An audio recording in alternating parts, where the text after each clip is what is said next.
Today I'll be talking about Gija or Jizi. In my research about Dangun, I stumbled upon his name and I thought he was important to Korean history.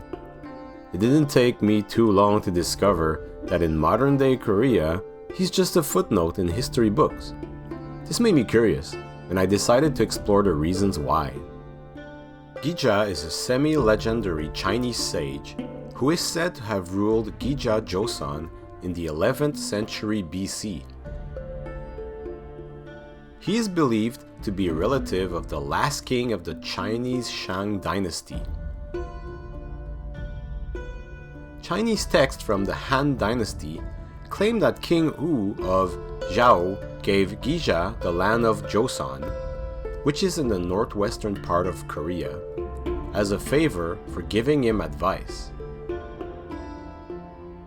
In Korean history, his first mention was in the Samguk Sagi, but even then, it wasn't clear if he was actually given the land of Joseon. In the Samguk Yusa, a 13th century Korean collection of legends, Gija is mentioned again as the ruler of Gojoseon, replacing Dangun's descendants.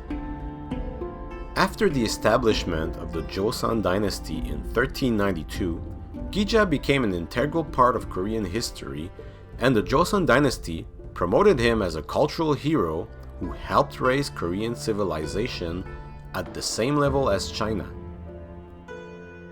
The reason for this is that Joseon's state ideology was Neo-Confucianism, which was borrowed from China.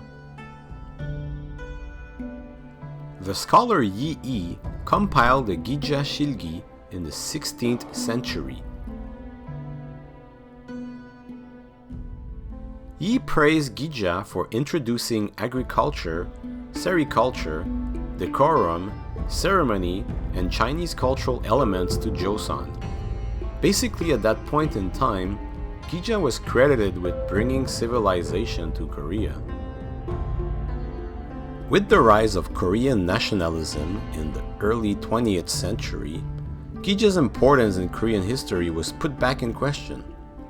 Korean historians like Shin Che-ho and Che Nam-son were on the forefront of this re-evaluation of Gija's history.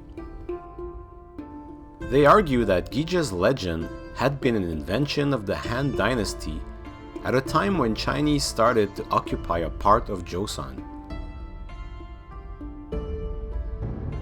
Gija was a vassal of the then kings of Buyo in the late 2nd century BC in present-day Jilin province in Manchuria. For Shin Che-ho, Gija was a foreigner that didn't belong in the history of the Korean Minjo, the Korean word for the Korean race, and thus Gija wasn't a descendant of Dangun. During those hard times, Korea needed a strong identity to be able to live up to the hardships and challenges of Japanese colonialism as well as post-colonialism. It would be difficult to build a nation and sense of identity in a modern world if the earliest history of a said nation is of foreign sources or its historicity unclear.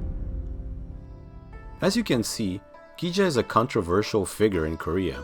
His importance in modern Korean society is minimal or just a footnote, but he was, for a long period of time, a very important figure during the Goryeo and Joseon dynasties.